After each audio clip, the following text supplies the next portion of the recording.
오늘 함께 나눌 하나님 말씀은 마태복음 8장 28절에서 34절까지의 말씀입니다. 또 예수께서 건너편 가다라 지방에 가심에 귀신 들린 자 둘이 무덤 사이에서 나와 예수를 만나니 저희는 심히 사나와 아무도 그 길로 지나갈 수 없을 만하더라. 이에 저희가 소리질러 가로되 하나님의 아들이여 우리와 당신과 무슨 상관이 있나이까? 때가 이르기 전에 우리를 괴롭게 하려고 여기 오셨나이까 하더니 마침 멀리서 많은 돼지떼가 먹고 있는지라. 귀신들이 예수께 간구하여 가로되 만일 우리를 쫓아내실진데 돼지떼에 들여보내소서 한데 저희더러 가라 하시니 귀신들이 나와서 돼지에게로 들어가는지라. 온 때가 비탈로 내리다라 바다에 들어가서 물에서 물사하거늘 치던 자들이 달아나 시내에 들어가 이 모든 일과 귀신 들린 자의 일을 고하니 온 시내가 예수를 만나려고 나가서 보고 그 지방에서 떠나시기를 간구하더라. 아멘. 예수님께서 이제 배를 타고 갈릴리 호수를 건너가셨습니다. 우리가 한 2주 전에 호수 지나갈 때 풍랑 만나는 사건 봤는데 바로 그 다음 사건이 오늘의 이 말씀입니다. 건너가신 곳이 어디냐면 가다라 지방이라는 곳인데 우리 지도로 한번 잠깐 봅시다. 어디쯤 되는지. 지도에 보시면 저기 가운데 갈릴리 호수 보이시죠? 저 갈릴리 호수의 남동쪽으로 보면은 데가볼리라고 아마 여러분 보이실 거예요. 보이시죠? 네, 마음이 청결한 자는 복이 있나니 데가볼리가 보일 것입니다. 저 데가볼리라는 곳은 10개의 도시가 모여진 그런 하나의 그 구와 같은 곳입니다. 그래서 데가가 열이라는 말이고 볼리가 도시라는 말인데 데가볼리 10개의 도시가 모여져 있다 그런 뜻입니다. 그 데가볼리 중에 한 도시가 가다라라고 하는 도시입니다. 바로 그 갈릴리 호수 건너편에 있는 데인데 저기에 이제 예수님이 가셨어요. 근데 저 지역은 이방 지역입니다. 이방 지역인데도 예수님이 가셨다는 뜻은 예수님은 이스라엘만을 위해서 오신 분이 아니라는 걸 의미하죠. 즉 이방 땅, 하나님을 모르는 그들에게도 예수님은 가셨습니다. 이스라엘 사람들은 이방인들을 볼 때 개 취급했죠. 사람 취급으로 안 했죠. 저 사람들은 율법도 없고 할례도 받지 않았다. 하나님을 모르는 그런 아주 우리로 얘기하면 미개인 같은 사람들이다. 이렇게 보는 거거든요. 그러나 예수님은 그 사람들에게도 여전히 하나님의 천국과 하나님의 구원을 전하시기 위하여 가셨습니다. 따라서 우리 한국 사람들은 모두 다 이방인들입니다. 유대인들이 볼 때는 우리는 좀 안 된 말이지만은 사람 취급을 못 받습니다. 여러분들 혹시 이스라엘에 성지순례 가셔서 한국에서 왔다 그러면은요, 그 사람들이 말은 안 하지만 속으로 아이고 이거 뭐 사람 취급 못 받는 사람이구만 그럽니다. 그런 이방인인 우리들에게 예수님은 동일하게 오신 줄을 믿습니다. 따라서 예수님은 이스라엘 백성들만의 예수님이 아니고 바로 모든 민족, 모든 나라, 모든 세계의 구원자로 이 땅에 오셨습니다. 그래서 예수님은 그걸 상징적으로 보여주는 뜻에서 저 데가볼리, 그 중에서 한 도시인 가다라라고 하는 저 이방 도시를 찾아가십니다. 근데 물론 그곳에도 가셔서 하나님의 나라를 선포하러 가셨겠죠. 근데 갔는데 거기서 누구를 만나냐면 귀신 들린 사람들을 만납니다. 귀신 들린 사람들이 어디서 나왔냐면 무덤에서 튀어나와요. 무덤이니까 이 사람들은 아마 무덤에서 살았던 것 같아요. 그 당시에 무덤은 우리나라 같이 이렇게 땅을 파고 관을 심는 것이 아니고, 묻는 게 아니라 동굴을 파고 이렇게 시체를 뒀죠. 그러니까 아마 모르긴 해도 이 사람들이 동굴 속에서 시체들하고 같이 자고 그러지 않았을까 싶어요. 여러분 좀 나비양 특집이 좀 됩니까? 한번 상상해 보시죠. 동굴 속에 시원하게 시체가 누워 있는데 그 옆에 귀신 들린 사람이 덕하니 누워 있다가 또 뭐 먹을 거 찾아서 나오기도 하고 이렇게 하면서 사는 거예요. 이 무덤이라고 하는 것은 죽음을 상징하는 것이죠. 즉 이 사람들은 지금 시체, 즉 죽음 속에 같이 있다는 걸 의미합니다. 귀신 들린 사람의 첫 번째 특징입니다. 또 이 사람들은 어떤 사람들인가 하면 28절 후반부에 보시면 심히 사나워서 사람들이 그 앞을 지나다닐 수가 없습니다. 그러니까 통제가 안 되는 사람들이에요. 자기가 하고 싶은 대로 하고 행동하고 싶은 대로 하는 것이죠. 옷을 벗고 싶으면 벗고, 입고 싶으면 입고, 떠들고 싶으면 떠들고, 소리 지르고 싶으면 소리 지르고, 욕하고 싶으면 욕하고, 싸우고 싶으면 싸우고, 자기 마음대로예요. 어떻게 걷잡을 수가 없어요. 그런 사람 심히 사납다. 통제할 수 없는 사람이다. 이게 귀신 들린 사람의 두 번째 특징입니다. 자, 여러분, 귀신 들린 사람의 두 가지를 봤어요. 첫째는 죽음 속에 있다. 무덤 속에 있습니다. 무덤 가운데. 또 하나는 통제가 안 된다. 혹시 여러분 주변에 그런 사람이 있나 한번 생각해 보시죠. 저 사람은 도대체 통제가 안 돼. 지가 말하고 싶은 대로 말하고, 지가 행동하고 싶은 대로 행동하고, 꼭 죽음의 그늘 속에 있는 것 같이 그렇게 있다. 좀 생각나는 사람 있나요? 멀리 보실 것 없죠. 우리 에베소서 말씀 한번 보고 갑시다. 에베소서 2장 말씀인데, 자, 여기 보시면 1절에 어떻게 되어 있어요? 허물과 죄로 죽었던 너희를. 누가 죽었다는 거예요? 에베소 교회 성도들. 바로 이 성경을 읽고 있는 우리 모든 성도들의 옛모습을 두고 말씀하십니다. 허물과 죄로 죽었던 너희를. 우리 모두는 이 귀신 들린 자들과 같이 그 죽음의 그늘 속에, 그 무덤 속에 그냥 시체와 함께 뒹굴리면서 살던 그런 사람들이라고 성경이 고발하고 있습니다. 멀리 볼 것 없습니다. 바로 이 귀신 들린 사람의 이 모습은 바로 우리들의 모습입니다. 또 2절에 보시면 그 가운데서 행하고 그랬어요. 죽었다 그래서 그냥 가만히 누워있는 게 아니죠. 행했어요. 이 사람들도 무덤에서 막 뛰어다니면서 행했잖아요. 무덤가에서. 그러니까 그 죽음의 그늘, 그 죽음의 무덤과 같은 이 음침하고 이 어두운 세상 속에서 그냥 자기 멋대로 하고 싶은 대로 행하면서 사는 거예요. 그런 사람들이 바로 이 가다라 지방의 귀신 들린 사람과 같은 이 무덤과 죽음 속에 있는 우리들의 옛 모습을 보여줍니다. 또 뭐라 그랬습니까? 3절에 보면 육체의 욕심을 따라 지냅니다.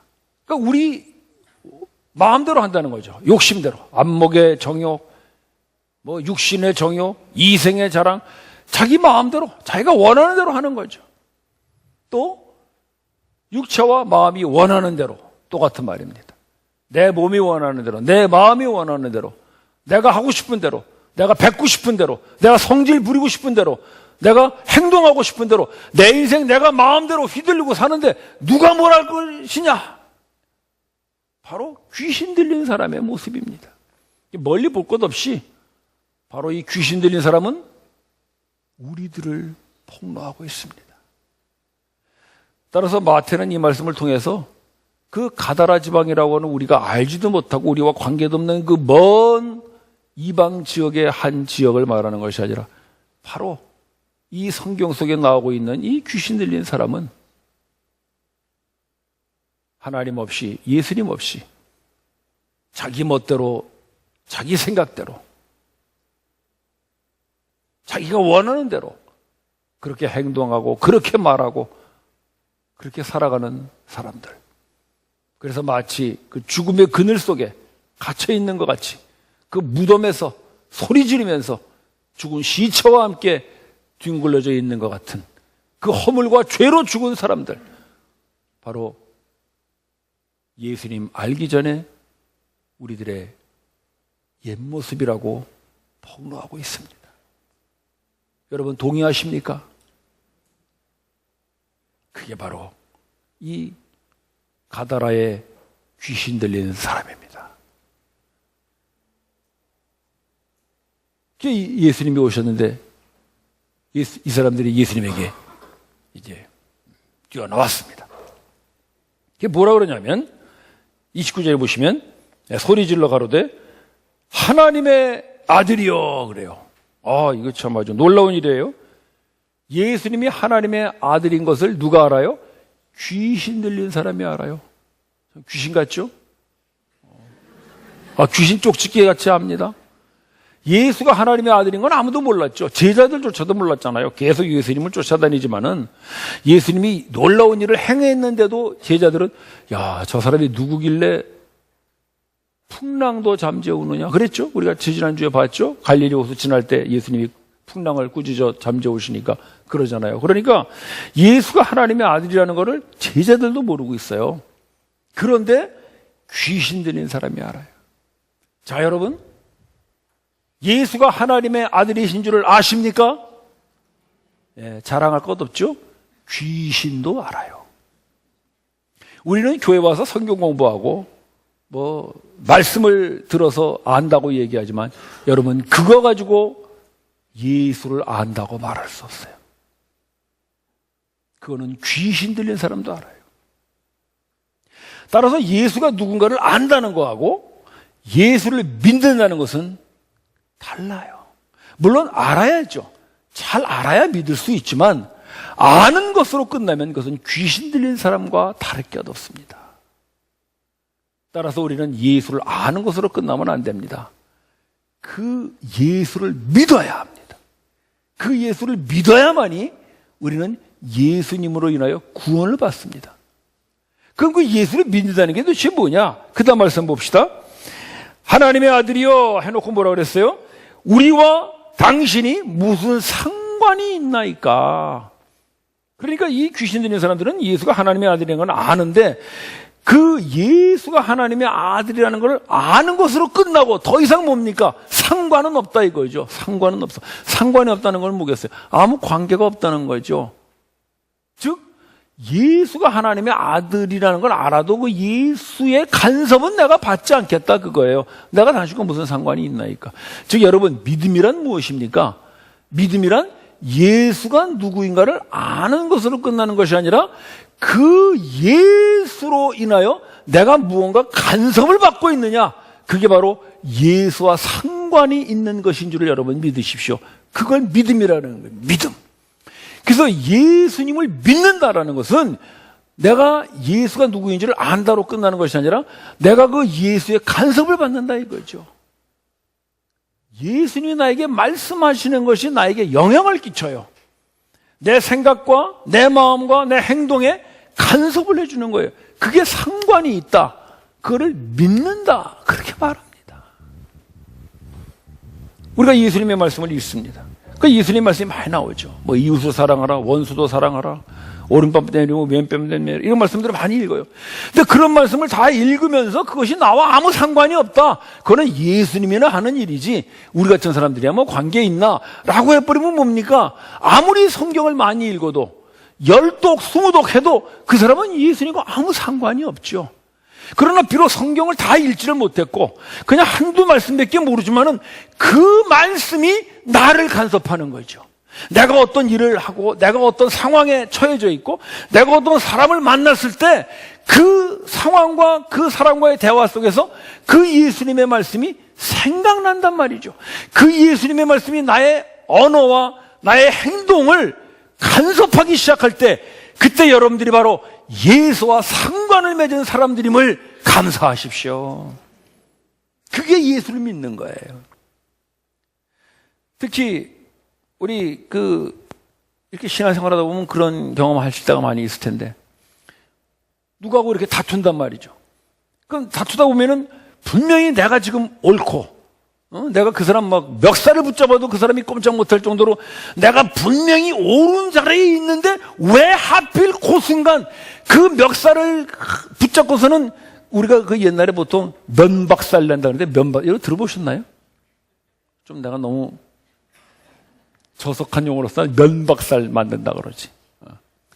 면박살 시킬 수 있는 건 절호의 찬스인데 바로 그 순간 왜 하필 악을 악으로 갚지 말고 선으로 대하라 라는 왜 하필 그날 그 시간 그때 그 말씀이 생각나느냐 이거죠.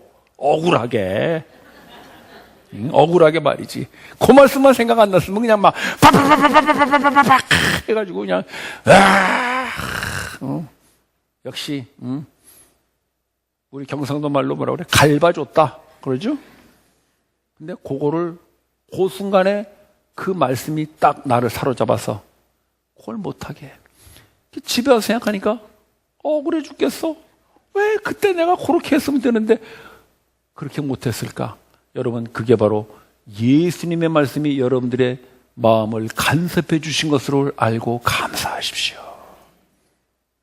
그게 상관이 있는 거예요. 그게. 어떤 사람 또 집에 와가지고 그거 생각나서 다시 전화해가지고 저부터도 다시 얘기해야 되는 사람이 있어. 그러면 안 됩니다. 그 순간에 딱 예수님의 말씀이 나를 간섭해 주셨으면 예수님이 나를 잡아주셨구나. 그래서 예수님을 믿는다는 것, 그것은 예수님의 간섭을 받는다는 것인데, 그 예수님의 간섭을 받는 건 뭐냐? 예수님의 말씀이 내 마음속에서 생각나는 거죠. 성령님이 하실 일이 그거예요. 성령님이 하시는 일이 예수님의 말씀을 가르치고 생각나게 하십니다. 우리가 교회에서 성경을 공부하고 배우는 것도 중요하지만 우리 삶 속에서 그 말씀이 생각나게 해주시죠.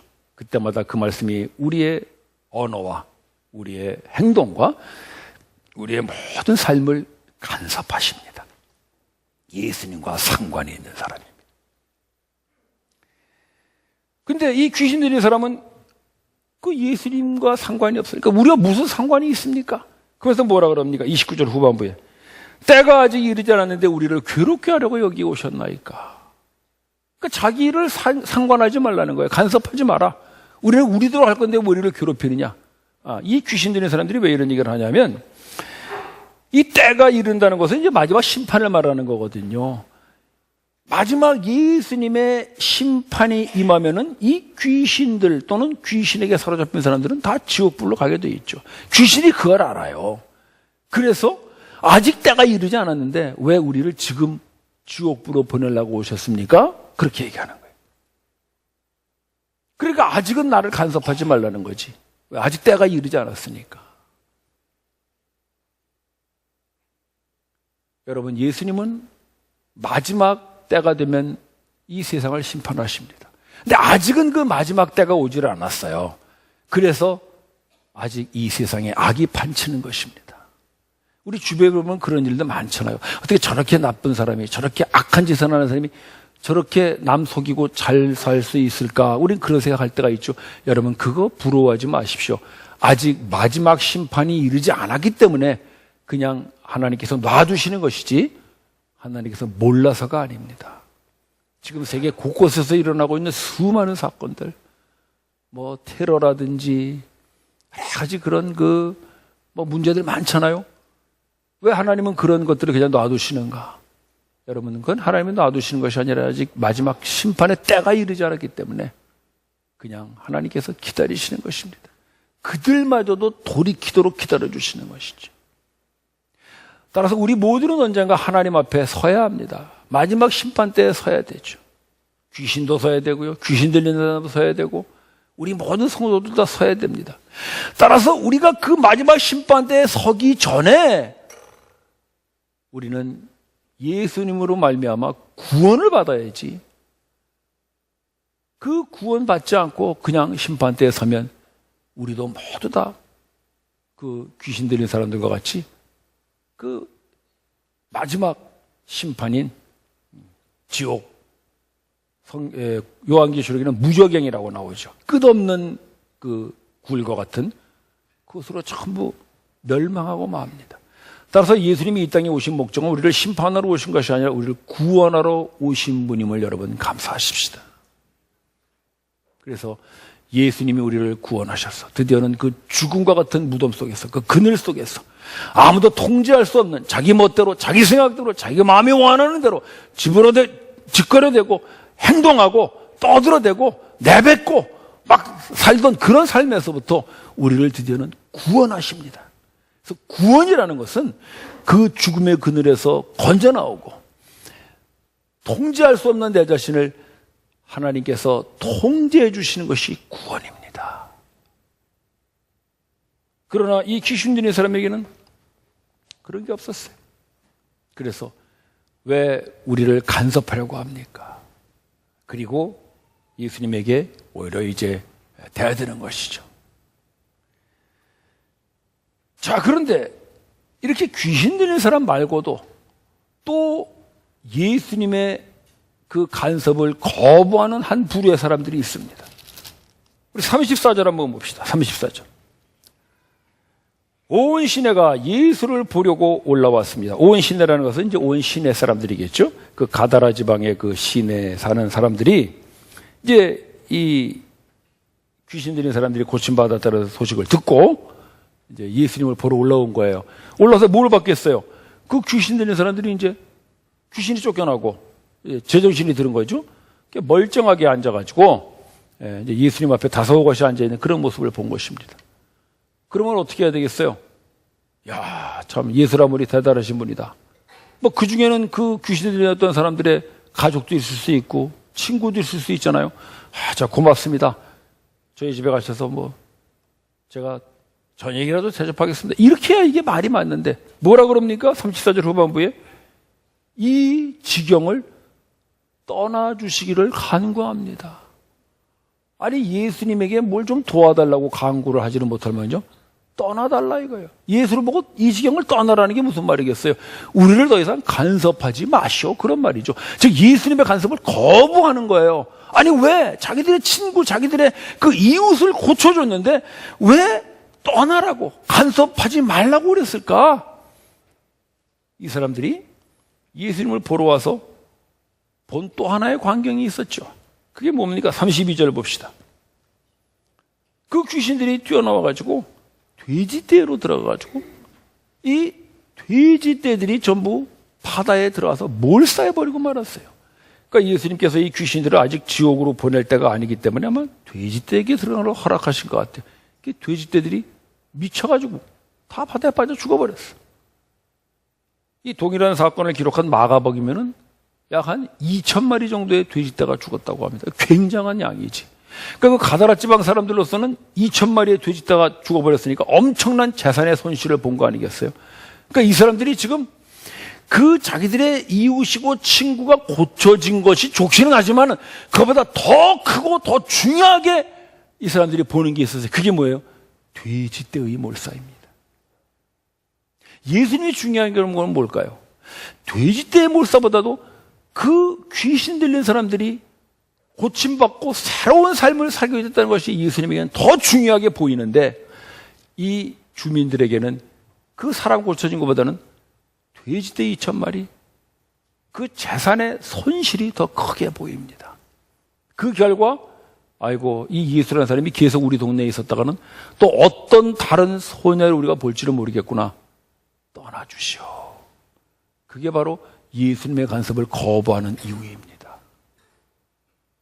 자, 여러분, 우리는 지금 두 부류의 사람들을 봤습니다.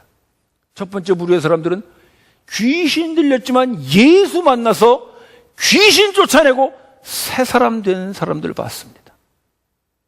또 한 부류의 사람들은 겉에서 보면 멀쩡한 것 같지만 예수 만나서 드디어는 그 예수로 인하여 자기 속에 그 죽음과 무덤과 같은 그 어두움의 그늘을 쫓아내는 것이 아니라 오히려 예수를 쫓아내는 사람들을 우리가 보고 있습니다.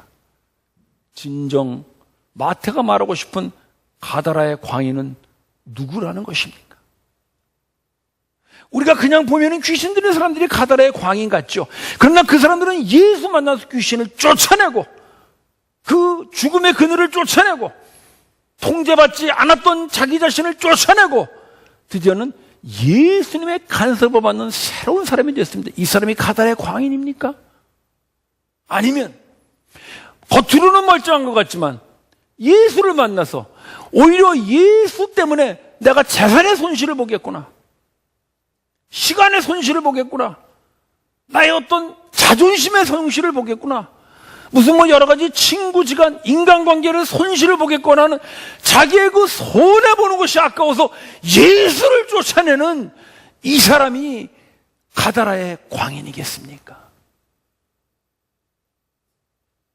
우리가 성경을 읽으면서 두 가지를 보아야 하는데 하나는 하나님을 보아야 하고 하나는 내 자신을 보아야 합니다. 과연 마태는 이 말씀을 통해서 진정한 가다라의 광인은 그 귀신 들려 미쳐 돌아가는 사람이 아니라 겉으로는 멀쩡한 것 같지만 자기의 소녀를 아까워해서 예수를 쫓아내는, 예수의 간섭을 거부하는 이 주민들이 정말 가다라의 광인들이 아닌가 우리에게 되묻고 있습니다. 요즘 이 세상 돌아가는 걸 보면 정말 가다라의 광인들이 많구나 하는 거 우리가 느끼지 않을 수가 없습니다.